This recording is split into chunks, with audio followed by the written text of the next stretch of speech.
Formula One dream gone bust? That's the question we are asking on the show today.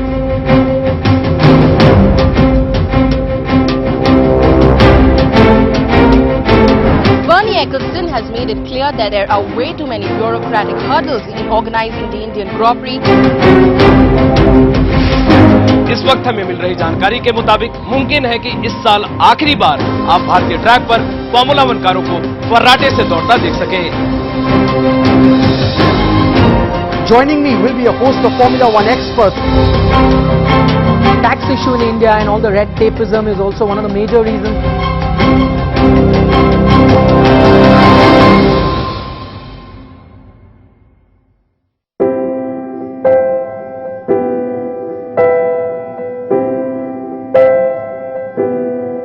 I'm in the Chinook.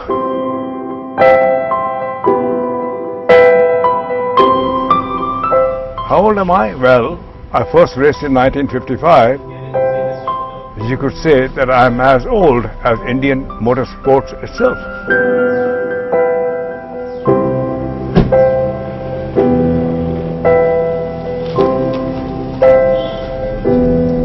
Whenever I need to clear my mind, I go to my favorite place in the world.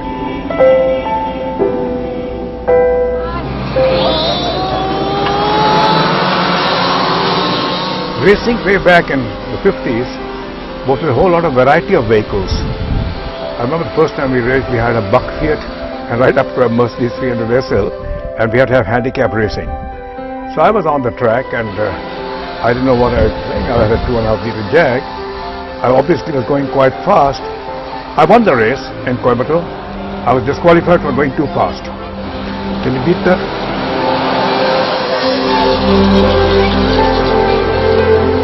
The Second World War airfield called Sholavaram on the outskirts of Madras. Or we used to be at Barrackpore in Calcutta, or we headed to Sulu in Coimbatore, or we even made a trip to Bangalore and Kolar.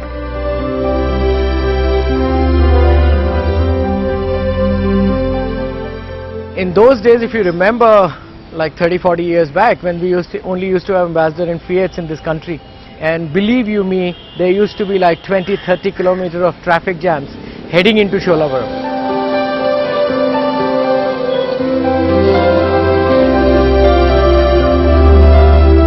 I remember going to Sholavaram as a kid, and I've heard stories that it used to be a full house, then 50-60,000 fill in bamboo, bamboo-built grandstands. I mean, they were incredible days.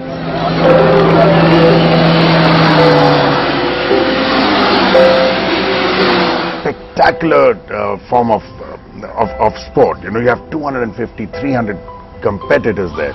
We have scooters, we had mopeds, we had bikes, we had cars, we had massive Formula 1 cars. I mean, we had Formula 2 cars. I raced for Formula 2, Vijay raced for Formula 1, Maharaj Kumar of Gondal raced for Formula 5000, David Pieris, Daljit Chaggar, Nazir Hussain, A.D. Jairam. I mean, the names were legendary. Legendary. We used to have 70,000 spectators flocking. We had to shut gates at Sholavaram in those days.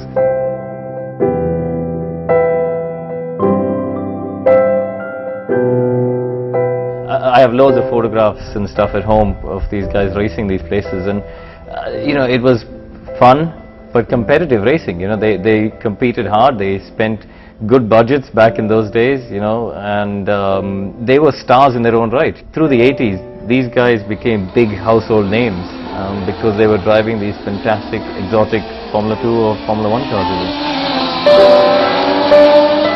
We had manual timekeeping, lap recording, everything. Temporary stands. So all of us divided our work up. One did the stands, one did the medical board, one did the racing. And we tried all sorts of things. As a matter of fact, 1 year, to give an equal chance to racing drivers, we had the Le Mans start. The cars were lined up. The commentator dropped the flag and we ran to the car and took off.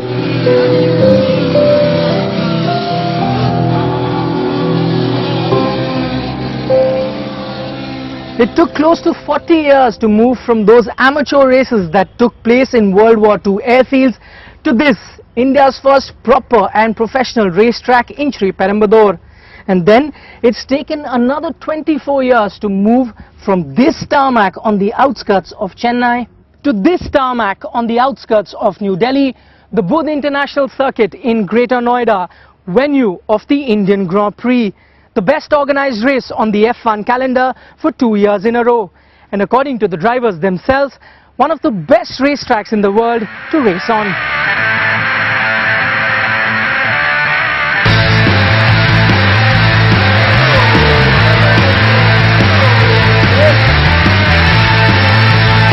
I was very much impressed. I mean, the parade lap, very emotional. It's a great race, great event. The circuit is fantastic.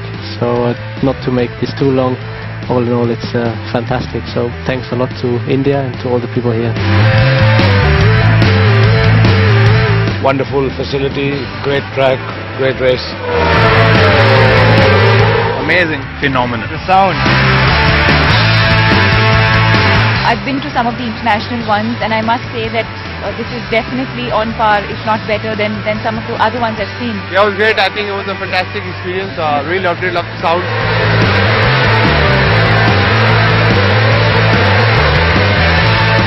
I don't know, I can't express this feeling, but even now I get goosebumps thinking about it because it's such an exciting moment for us.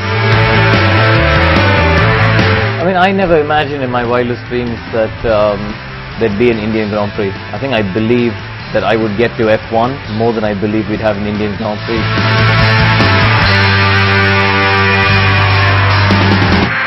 The proof of the pudding is there, you know, that Indians can easily be the best organizers even if they're doing it for the first time in their life. Early of 2011, we thought that we will not make it. जिसको कहते हैं कि emergency declare करना. So emergency was declared at site. We called in different sectors from a group, from cement, from power, from hotel. So all came together, like army is pulled in to do that work. All came together in June, and inshallah the rest is history. अपने आप में विश्वास करो तो कुछ नामुमकिन नहीं है. While that confidence and perseverance from just one private player has helped India organize one of the finest sporting events in its history, 3 years down the line, the future of Formula One in India looks bleak. Bernie Ecclestone, the octogenarian boss of Formula One, has already scrapped the 2014 edition. I believe there is a lot of paperwork that needs to be done, which can be done, but they have to be a little bit flexible because, you know, you have back-to-back Grand Prix. When things come into our country, they need to be shipped out immediately because, you know, the following weekend is Abu Dhabi. And what I've come to know is there was a lot of issue on bonds and so on and so forth. So, you know, our neighbors like China and Malaysia, Singapore, they've all hosted Grand Prix and things have been going very smoothly. So maybe, you know, we should take a few tips from them and, you know, start implementing them, especially with the quick clearance of cars and so on. The process of getting to India, the process of getting their visas, the process of getting the invitation letters, it is a process. Alright, it's not as simple as just rocking up at the airport and getting a visa on arrival. Sometimes it was taking as long as 3 to 7 weeks. Alright, the whole, because we have to get clearance from Ministry of External Affairs, Ministry of Home Affairs, political clearances, then the clearances go to all the Indian embassies. We have to pay custom duty, but it's refunded back to us in a matter of time, say in 4 to 5 months. If that can be a month, it will be better. Like for cricket, or for tennis, or for football, what is your hardware? Okay, it's a tennis racket, it's tennis balls, it's a cricket bat, cricket balls, you know, cricket kit. For motor racing, it is cars, it is spares, it is all the stuff that comes with it. So, you know, we need the same, let's say, welcome or the same seamless import and re-export of everything that comes in and out. Okay, that would really help. What I'm flabbergasted or what I can't really understand is, you know, there are so many countries vying for the Grand Prix, and we have the Grand Prix. We have a fantastic facility which hosts the Grand Prix. It's just a little bit of support we need from the external sources, i.e. the government and so on. and from what I can understand, this is not forthcoming. Apart from encountering red-tapism during the import and export of race material, another bizarre rule whereby 1/19 of all revenues, not profits but all revenue earned by Formula One is subject to Indian tax. Now this is something that has already prompted many Formula One teams to express their displeasure in travelling to India. Interestingly, this is one tax which no other country, even those that have been organising Grand Prix for more than 10 years, have ever applied on Formula One. In fact, all races on the Formula One calendar, with the exception of Japan, Britain and India, are fully funded by their respective governments. In fact, even in Japan and Britain, while their governments may not sponsor the event, they don't burden the organisers with additional taxes either. My plea to them would be, look at Formula One as you look at World Cup football coming to India or a World Cup cricket tournament coming to India. Okay, make sure we don't knock them with or treat them at par with normal commercial business ventures. Sample this, 18,000 crores is how much the promoters of the Indian Grand Prix, JP Group, spent in the construction of the Budh International Circuit, one of the finest racing tracks in the world. 238 crores is the amount that the JP Group has to pay every year to Formula One management as race fee. 60 crores is the operational cost incurred by the organisers in the successful running of the Indian Grand Prix. 600 crores is the money deposited by the JP Group as custom duty. Most of it is refunded minus duty paid for durables consumed like tyres, fuel, wine, etc. Add to that the sum of 10 crores that the Indian government demands as legitimate extortion fee towards the National Sports Developmental Fund. I think the reality is, India is a country where we have still huge socio-economic issues. We have things which are priorities ahead of Formula One and motorsport. So I fully understand and appreciate all of that. So my plea would be, even if we can't expect the government to come up with funding in a way that they do in other sports, what I'd like from them is to not hinder the process. Maybe support in terms of various tax issues, customs exemptions. If we want to import hardware to improve infrastructure in India, help us out with things like that. So it's not physical money, but it's perhaps relaxing some of the rules. I think it should be, Government of India should own it in the respect that yes, it is their event. It is not a JP event. We are not JP has made the circuit, JP has paid the license fee. Obviously, we will be delighted if they share the license fee. There are many governments which do share the license fee. There will be those that will argue that for a country that has more pressing issues to deal with, like provide basic living needs to majority of its citizens, pumping money into a niche sport like Formula One will be a colossal waste of government funds. But then there is a counter argument to that. Formula One as a sport has enormous potential to be a money spinner for any government. Singapore and Malaysia are prime examples. So if the Indian government can look beyond the stereotypes associated with Formula One, they will realize they have much to gain from the Indian Grand Prix. In fact, the Indian government is already reaping benefits of having a Formula One race in the country. A recent study done by the Associated Chambers of Commerce and Industry of India proved just that. Last year itself, the country was benefited something like 10,000 crore rupees, which is a huge amount because all the 5-star hotels were booked at a higher rate, airlines were booked, and not only to that, it was not only restricted to Delhi and the Noida, but a lot of foreigners had gone to the places for picnic, for sightseeing, and so direct and indirect benefit that percolated to the country and to the people were nearly around 10,000 crore rupees. The 16 other countries globally funded themselves because they really see it that it's encouraging tourism, it's marketing the nation, and the returns that they find, hotel industry, the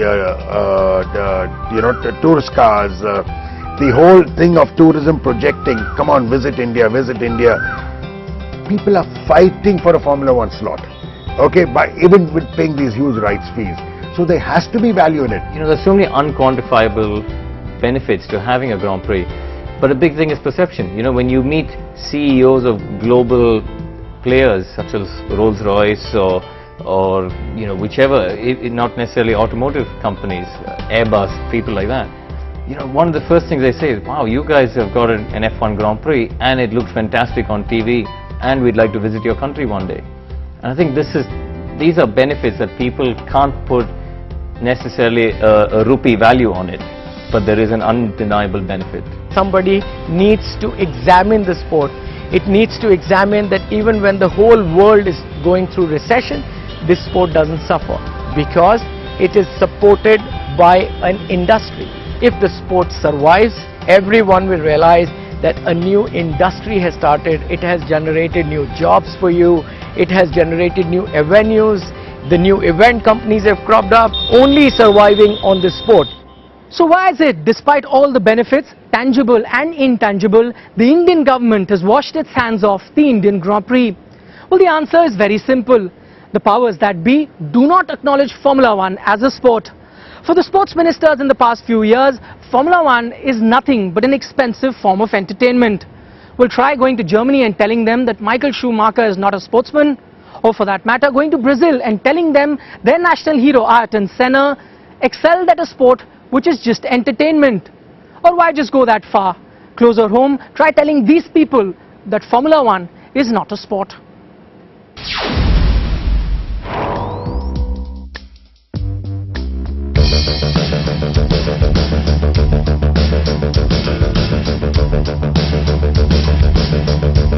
Challenge anyone, in India, in any other sport, we'd be as fit or if not fitter,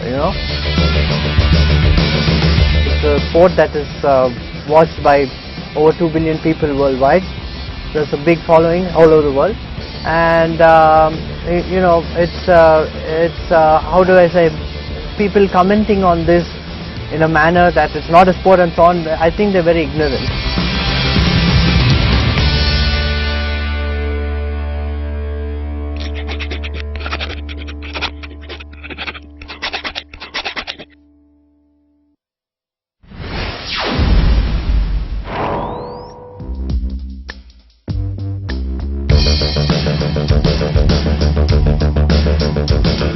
My definition of sport is people competing against each other, which we most certainly do. It's people competing in a physical activity. Perhaps put a minister in one of our race cars and see, for them to feel, what G-force and physical exertion go through your body. I'll be amazed if they can do more than 3 laps. I don't see how chess and billiards and snooker, sports like that, can be classified as sports and we're not.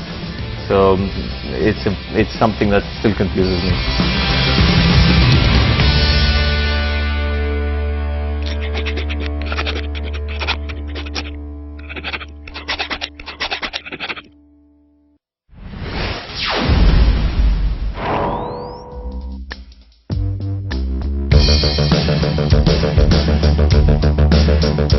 What's your goal as a racing driver?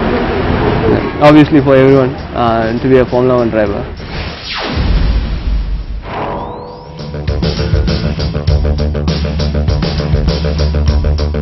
I'm running small business, running service center. These odd things are automobile sport, odd things, because every night we are going back to 12 o'clock, coming early morning 6:30.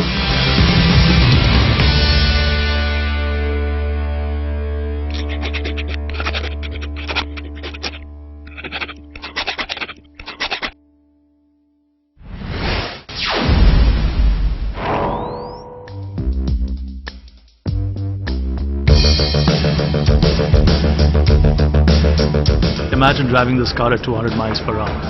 Imagine facing 5G forces on your neck. Imagine driving in a cockpit that's 50 degrees centigrade. Imagine hitting the curve at millimeter perfection. If that's not a sport, what is a sport?